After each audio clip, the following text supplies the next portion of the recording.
Agora na Jovem Pan, Sociedade Digital.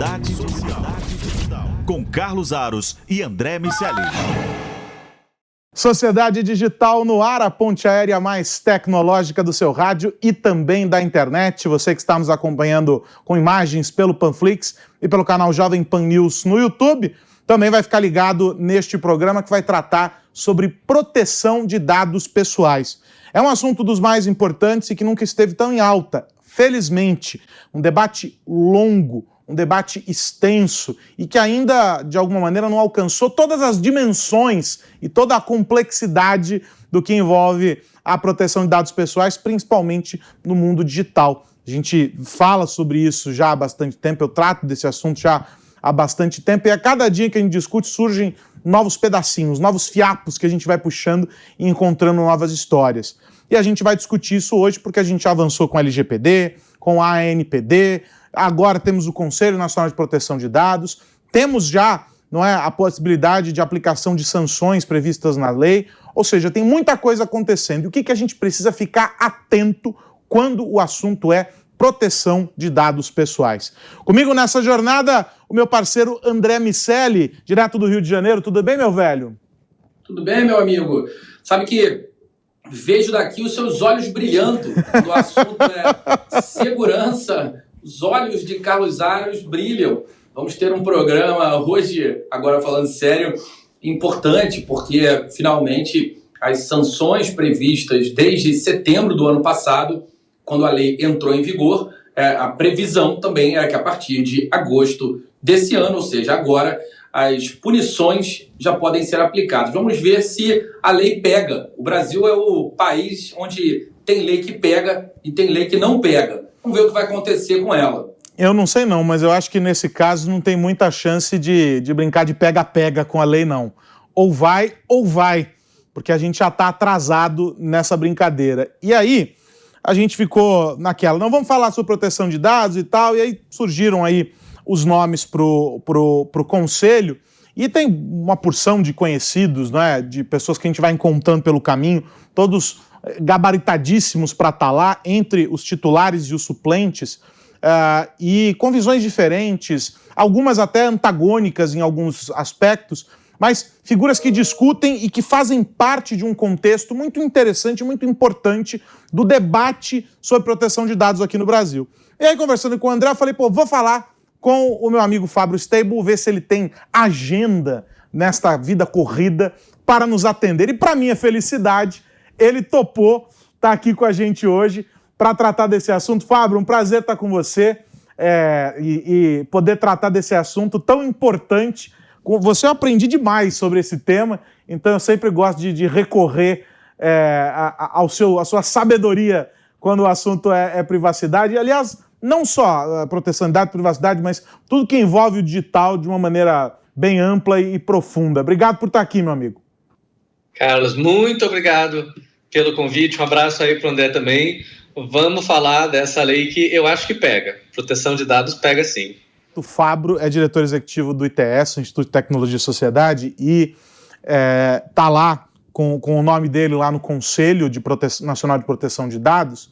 Mas é evidente que, de maneira geral, para as pessoas, né, Fábio, o Conselho, a própria ANPD, são instituições que estão distantes do dia a dia. O que importa são os efeitos das ações que esses grupos vão promover, do norte que vai ser estabelecido pela ANPD para o cumprimento da lei, não é? Da regulamentação, as orientações que estão sendo fornecidas agora. E eu gosto dessa tua frase, ele vai pegar, porque é bastante propositivo, não é punição. Não é?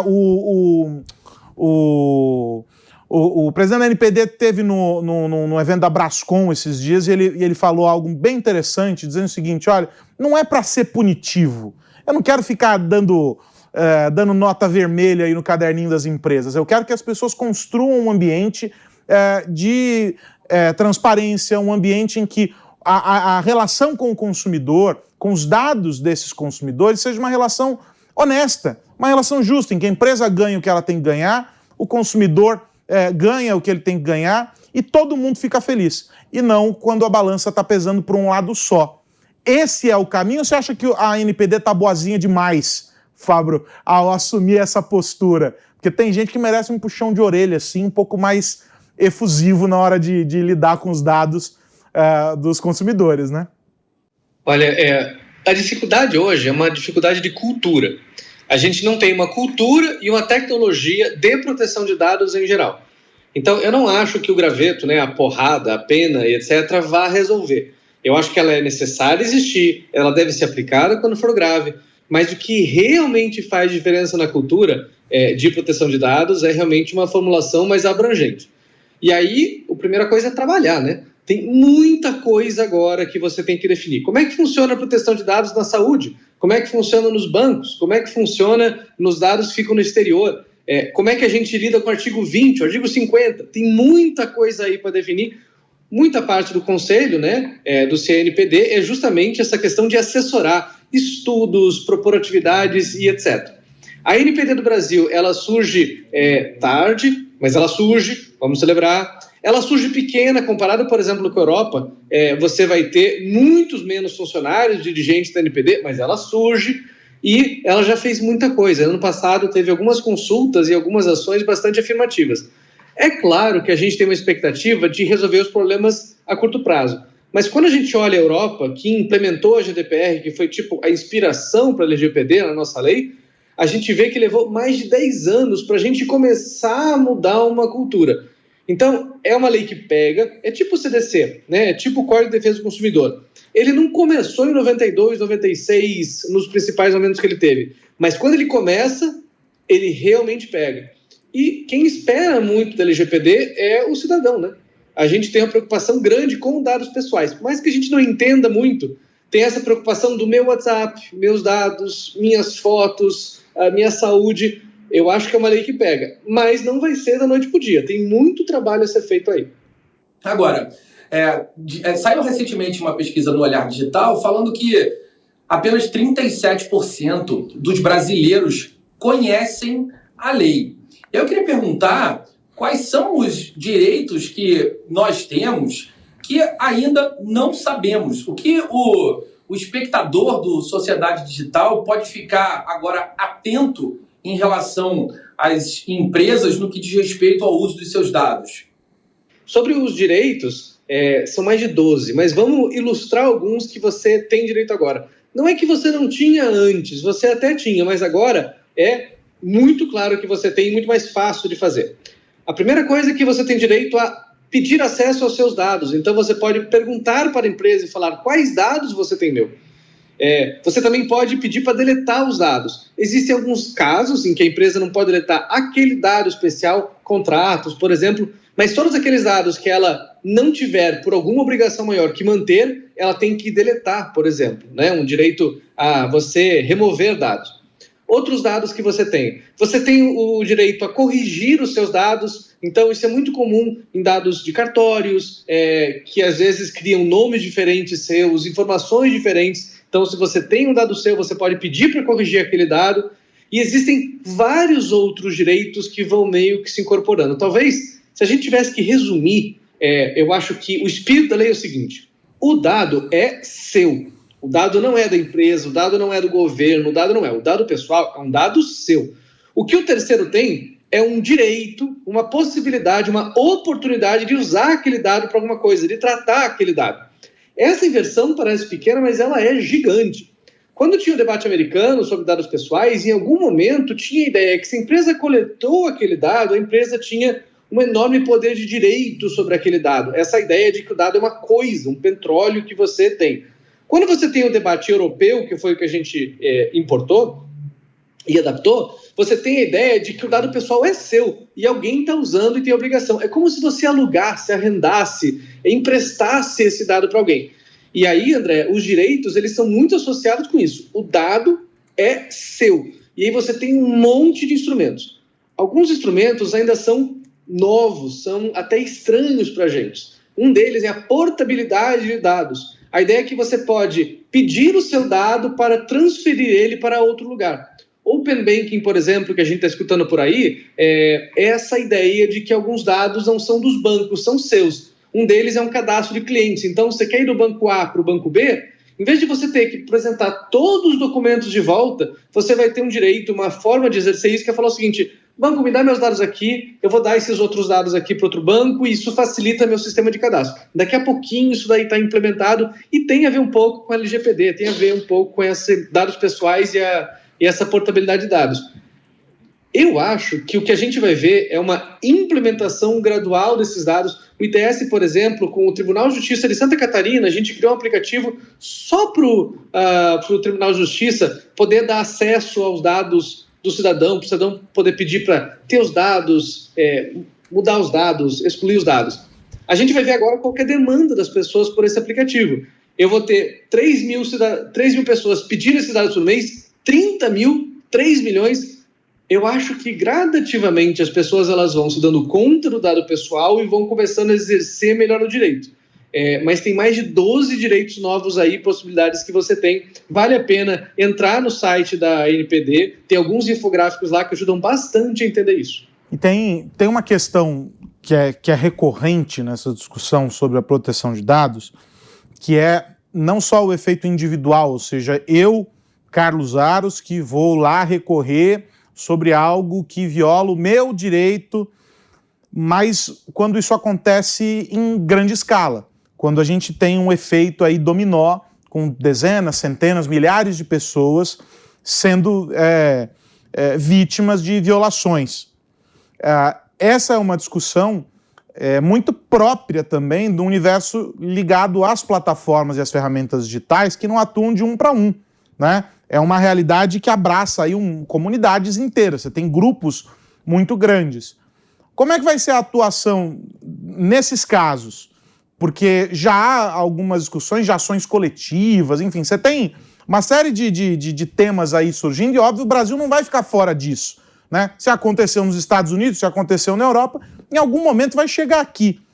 Como é que se espera, Fábio, que essas questões sejam administradas aqui dentro, pensando que são as mesmas empresas que estão operando nos Estados Unidos, na Europa e aqui? Vamos falar então do peixe grande, né? Vamos falar do data broker, né? Que é uma figura que a gente nem escuta esse termo, mas que ele é mais importante que Facebook e Google, e até Facebook e Google também se comportam como data broker, o Amazon e outros. Eu acho que a primeira coisa que a gente tem que lembrar é que é o seguinte: o direito funciona. Vamos ver, por exemplo, o que o IDEC, né, o Instituto de Defesa do Consumidor, fez com o metrô de São Paulo. O metrô colocou lá uma ferramenta de reconhecimento facial para saber se você estava feliz ou não vendo um anúncio. Eles entraram com uma ação popular pública dizendo: olha, não há legitimidade pela LGPD para fazer esse tipo de coleta e tratamento de dados. O Tribunal de Justiça de São Paulo concedeu e o sistema do metrô foi suspenso. Você vê que você tem uma grande empresa, eu acho que eram 100 milhões de pessoas que passavam por mês pelo metrô, com dados sendo coletados, e aí você tem essa justiça, né? Esse remédio constitucional sendo utilizado. Esse é um caminho. Vamos olhar o que a Europa está fazendo, ou, por exemplo, o Reino Unido, que eu acho que espelha um pouco do que a gente pode fazer aqui. Você vai ver a ICO, que é a ANPD de lá, né, a agência, a autoridade de lá, eles fazem um perfil investigativo das grandes crises. E aí eles colocam polícia, eles colocam o Ministério Público, eles colocam todo o Estado para pensar aquele problema específico. A ICO, por exemplo, ela tem uma ação específica com o Facebook e ela vai ter uma ação específica com data brokers para analisar as conversas. A outra forma que a gente vai ter é a ANPD colaborando com outras agências. A Anatel e CAD são duas agências muito importantes. Então, agora que você tem as .com sendo julgadas no CAD, você vai ter plataformas que às vezes fazem uso de um dado combinando com outro e não deveriam. E isso chega lá no CAD para regulação. E aí você vai ver uma parceria ali entre a ANPD e CAD para definir que não só você resolve aquele problema de mercado, como você vai fazer a outra.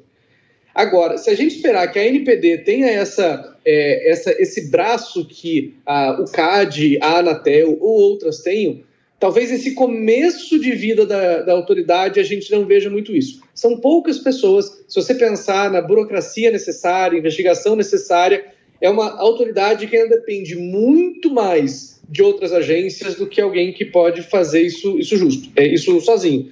E isso está muito ligado à forma como o Congresso definiu que ia alimentar de dinheiro a autoridade e como é que com os vetos da presidência esse final se deu. Então, lá no começo havia um debate de que a NPD teria algumas formas de receita, e essa receita poderia ser usada para melhores políticas públicas. A presidência entendeu que essas receitas não cabem, então a NPD ela precisa de receitas externas, na sua maior parte de receita vista. Com isso, a gente tem uma autoridade que depende muito mais do parlamento, de um orçamento para crescer. Então, a gente vai ver muito uma questão norteadora, mas se a gente pensar nessa polícia de proteção de dados, eu acho que pelo menos esse primeiro ano a gente não está vendo um perfil para ir. Quando a gente olha a composição dos ataques hackers e a segurança, especialmente das pequenas e médias, saiu um relatório recentemente da Australian Cybersecurity Center que fala que mais de 70% dos ataques no mundo acabam acontecendo com empresas de menos de 100 funcionários. E a gente fica ali pensando sobre a ótica dessas empresas, que naturalmente são empresas com menos recursos para investir e menos infraestrutura, menos pessoal técnico qualificado para lidar com esse ambiente que é mais complexo, como elas vão se adequar à lei e se proteger também. Para proteger os dados dos usuários, elas vão precisar se proteger num ambiente que ficou muito mais complexo nesse momento de pandemia e que provavelmente vai permanecer assim, com um trabalho híbrido, dado que as pessoas estão nas suas casas e agora a rede está mais distribuída do que nunca. Tem um aumento de consumo aí da ordem de 50% das soluções de nuvem. Como você vê isso acontecendo, a proteção das pequenas e médias? André, esse é um ponto muito importante, porque ele diz muito em relação sobre o quanto que a gente vai bater e quanto que a gente vai ajudar enquanto Estado, né? Vamos pensar o seguinte, o Brasil, até recentemente, estava em 70º lugar no ranking de cibersegurança. Significa que a gente era uma peneira, né? E isso é muito ruim. Lembra os ataques que a gente sofreu do lado do governo, por exemplo, recentemente? Vazamento de 220 milhões de dados, 100 milhões de dados, o STJ ficou fora do ar durante 2 semanas, foram mais de 5 ataques que a gente teve no judiciário no último ano, isso sem contar os casos que a gente não sabe. Então, a cibersegurança no Brasil ela é algo muito precário para o que a gente tem. Vamos olhar o outro lado. O que a gente está vendo do perfil de ataques que acontecem, e eu já vou fazer a conexão com dados pessoais. Os ataques com inteligência artificial, você consegue fazer ataques em massa que exploram uma variedade de ações disponíveis para obtenção de dados. Então, se eu encontro uma falha que tem no Windows, no Mac, no servidor A, B, C, eu coloco a inteligência artificial para fazer um pouquinho de engenharia social, tentar encontrar a sua senha, e daqui a pouco de fazer um pouquinho de um ataque simples. Essas milhares de ataques simples é o que a gente vai ver na pequena e média empresa sendo vítima. Então não é que a pequena e média empresa está investindo menos, é que os ataques estão mais eficientes. E aí é que a gente tem um efeito perverso dessa porosidade no setor público de cibersegurança, no setor privado também. Quando você tem esses mega vazamentos, o que você tem é que você inunda de dados que você pode utilizar para um ataque. E aí eu publiquei um artigo no MIT Sloan Review justamente sobre esse ecossistema de serviço de invasão de dados e uso de dados ilegais. Um núcleo daquele crime vai se especializar em roubar dados, o outro em enriquecer dados, o outro em vender dados. E aí o que você tem, e os números do Brasil indicam que essa rede se formou e está formada por aqui, vai continuar, e isso traz mais ameaça. Isso indica que a gente tende a ver mais vazamentos, os vazamentos geram mais perigos e os perigos geram mais vazamentos. Você tem um ciclo que se alimenta daquilo lá. E por que essa relação, né, de proteção de dados é importante? Porque a saída da gente estar mais protegido enquanto coletivo, enquanto social, né, não é a ideia do seu dado, mas enquanto sociedade, ela passa justamente por investimentos em cibersegurança. Formação na faculdade, de você ter mais técnicos para trabalhar nas empresas e governo, de você ter melhores instruções, de você ter melhores indicadores, programas. É um trabalho de formiguinha, e é um trabalho de formiguinha que tem que ser feito numa velocidade urgente, de papaléguas. Esse é o desafio que a gente tem. A gente começou tarde com a agenda de proteção de dados, não é que a gente não tinha, mas não era tão estruturado quanto a LGPD. E agora a gente tem uma agenda cavalar para dar conta. Parte disso é com punição, sem dúvida, Mas a grande parte, e esse ensinamento, quando a gente olha as outras autoridades e os outros ecossistemas, é muito mais uma questão de formação e de aumento da qualidade de proteção de dados. Com isso, a gente vai proteger as pessoas. Assim a gente garante mais direitos. Eu queria tratar agora de um assunto, o André vai dizer que é mais uma das minhas utopias, mas eu gosto de olhar esse tema sob uma outra perspectiva, que é a da formação do cidadão. Porque é óbvio que quando a gente tem a legislação, quando a gente tem a fiscalização, quando a gente tem o Estado atuando como ele deve ser, da maneira correta, nem mais e nem menos, a gente consegue um equilíbrio entre as coisas. Mas a gente não pode esquecer que cada vez mais a gente está colocando pessoas nessa realidade conectada. A gente comemora aí os índices todos de adoção, não é? Temos mais pessoas conectadas, estamos cumprindo com as metas e etc. Tudo isso é fantástico, mas de que maneira isso está acontecendo, né? Os idosos figuram entre os grupos que, se não é na saidinha de banco, é no golpe online e que estão perdendo dinheiro porque são vítimas desses crimes. A gente tem as crianças que já começam a usar sem orientação porque os pais também não sabiam como lidar e daí não ensinam, não repassam qualquer tipo de orientação. E aí elas vão replicando o erro em cima do erro e aí a gente carrega vícios nessa nossa jornada conectada. E até, sei lá, alguns anos atrás, a gente podia dizer de uma jornada conectada e colocar numa trilha, numa pista em paralelo, uma vida completamente offline. Hoje isso já não existe mais. Eu não tenho uma vida off e uma vida on. Você que está nos assistindo, que está nos ouvindo, não consegue dividir os momentos em que está desconectado, está conectado. Porque involuntariamente você está conectado à rede. Você entrou num prédio, você não tem o celular, não tem nada aqui comigo. Você entrou no prédio, o cara cadastrou o seu nome na recepção e te deu um crachá, pronto, você está rastreado. Você está andando na rua, a câmera de segurança do radar, aquela câmera lá do radar, fotografou sua placa. Você está conectado. A gente faz parte dessa realidade o tempo todo e não dimensiona. Aí a minha pergunta para você, Fábio, é a seguinte.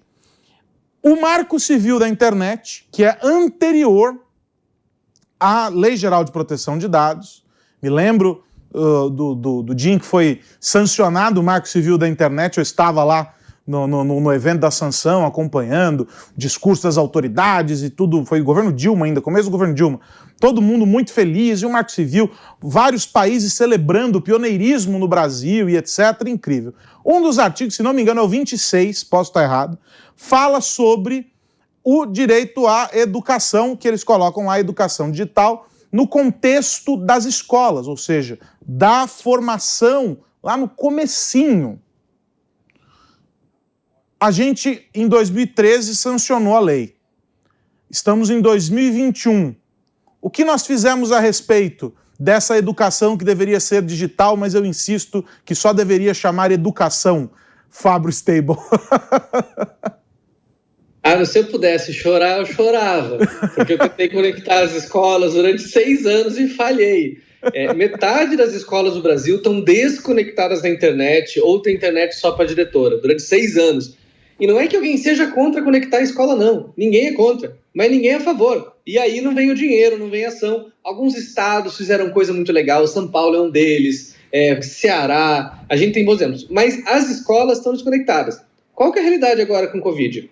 As crianças estão conectadas da forma que dá, dividindo o celular com o resto da família, entrando na Wi-Fi da praça pública, elas deram um jeito.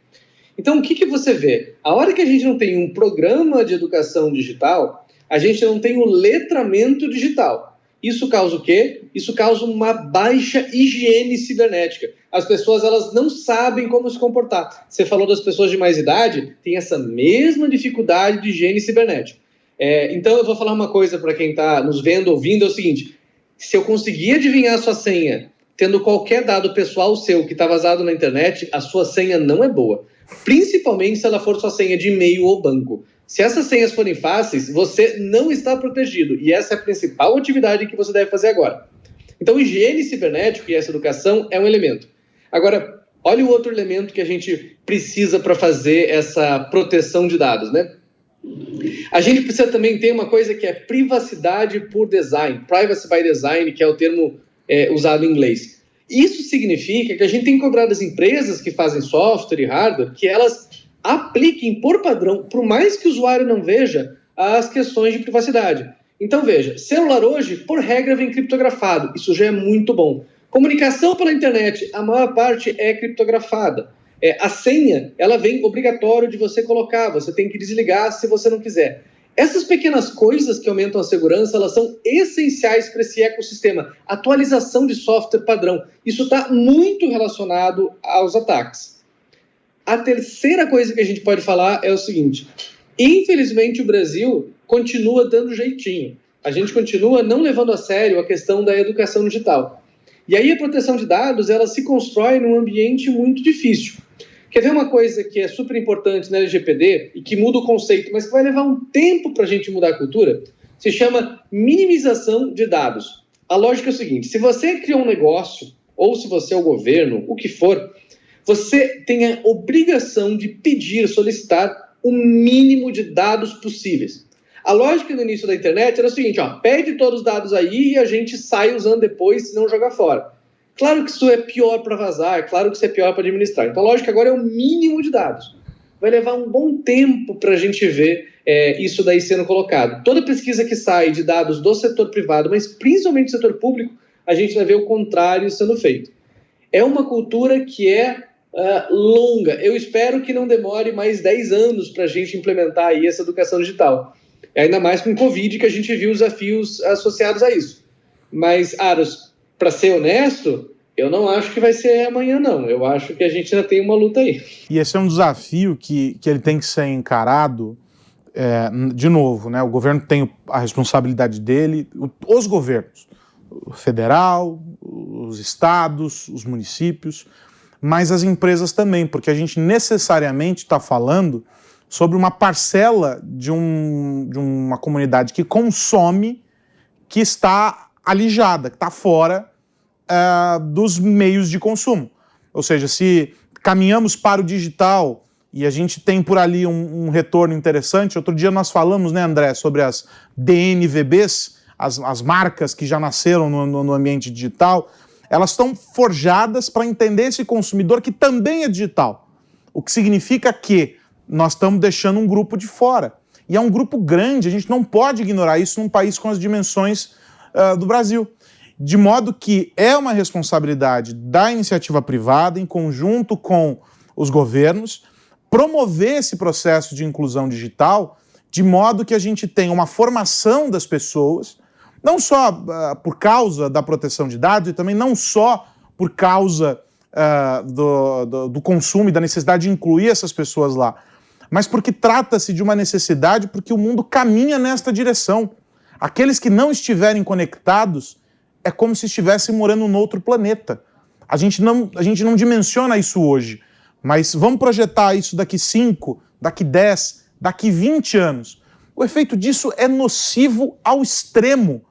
Então, o Brasil tem esse desafio, outros países têm esse desafio. O 5G está batendo na nossa... Aliás, não é que o 5G está batendo na nossa porta. Ele já pulou de voador umas 3 vezes na porta tentando derrubá-la e o Brasil resiste. Vamos ver se agora vai o 5G, que será um ponto também de transformação para esse processo de conectividade. Ou seja, tem muita coisa para ser feita. Proteção de dados é só um dos tópicos e hoje a gente conseguiu mostrar aqui nesse papo com o Fabro que está relacionado a todo o resto. Quero agradecer demais o Fábio Stable, que é diretor executivo do Instituto de Tecnologia e Sociedade, por esse papo aqui com a gente. É sempre bom falar contigo. Obrigado, meu amigo. Muito obrigado pelo convite. Muito obrigado por compartilhar. André Miceli, meu amigo, semana que vem tem o quê? Tem mais. Sempre. É isso, sempre um prazer. Agora, você falou sobre o 5G. Quando ele chegar, de fato, vamos ter mais dados sendo gerados e uma questão adicional sobre a proteção desses dados e a nossa privacidade. Tem informação de tudo que é lado para juntar, Carlos Aros. Semana que vem a gente segue o nosso papo. Um abraço para você e para todo mundo que nos ouve e vê.